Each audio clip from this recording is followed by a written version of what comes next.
Well, women are also addicted to drama. This is something else you have to understand about females. That's very true. Females are addicted to drama. They are entertained by drama. What does a woman do in her spare time? She watches the Kardashians drama. Listen, I don't want to insult anyone. I was about to say a bitch.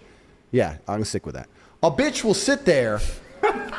A bitch will sit there and think, I need to relax. Let me watch a murder documentary about a serial killer who chops people's heads off so I can have a nice good night's sleep in bed. They're addicted to this shit. They love drama. So to some degree, even as a man, this is actually an important frame for men to understand. To some degree as a man, you have to instill drama in the relationship, because if you don't, she's going to get bored. No, that's very true, man. And she's either going to leave or she will instill the drama, which gives her control. You don't want her to bring the drama. So you think girls like to fight? They like drama. They like to be entertained. Yep. So if she instills the drama, it's probably going to involve some other fucking dude. You don't want that shit, right? So you have to instill drama. So this is the question I always say to all the people who say I'm misogynistic and my view on relationships are wrong, et cetera, et cetera. I say, look, I have beautiful women who are in love with me, and we're all happy and smiling every day. I get to fuck whatever I want. I have a very positive relationship with females. My life's good. You disagree with everything I say.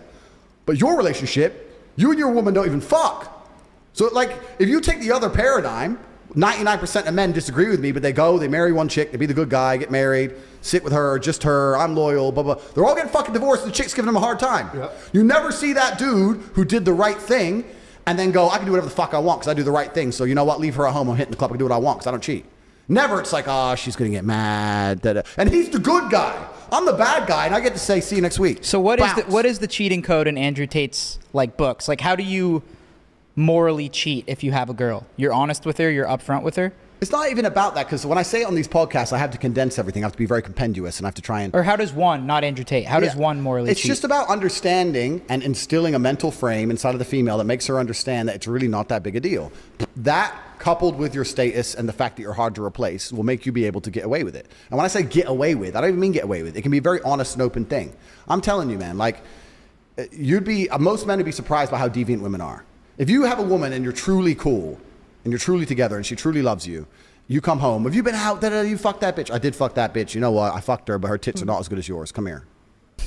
But does that work? She'll love it. She doesn't give a shit. What if she had a better rack, though? Well, then she's in trouble, right? But I'm saying, if the framing is right, but it's about the mental framing. I say these things, and men think I'm full of shit, but you have to understand the mental framing. I'll give you an example.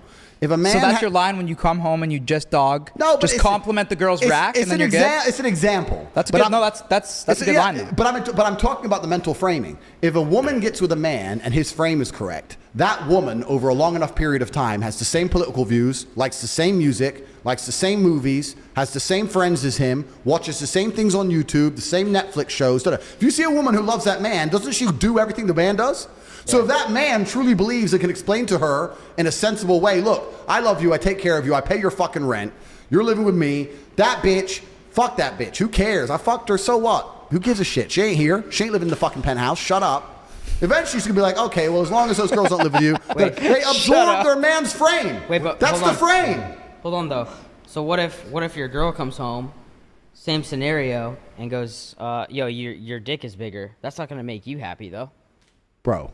Okay, so this argument is one I've heard so many trillion times. They say, well, if you can do that, why can't the woman do that? And I can answer it in so many different ways. Give your harshest way. I can give, my harshest way is that it goes against the will of God and nature.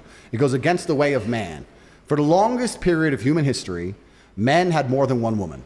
Every king, every sultan, read the Bible, read the Quran. In most of the world today, men still have more than one woman. Never in history, in any book ever, in any civilization since the dawn of human time, have promiscuous women been celebrated, ever. They have been frowned upon in every single society ever. The main reason is because of paternity.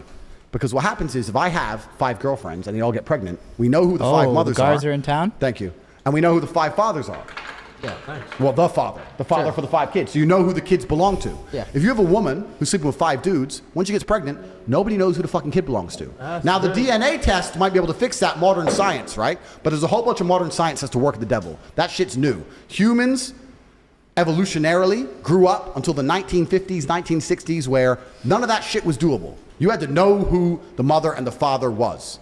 You had to have a virgin. That's why they celebrate virginity in most of these places on the planet. They can't afford DNA tests. If she ain't a virgin, I don't know as a fact I'm the father. So I ain't gonna fucking deal with her shit. That's why virginity is so important in most of the world to this day.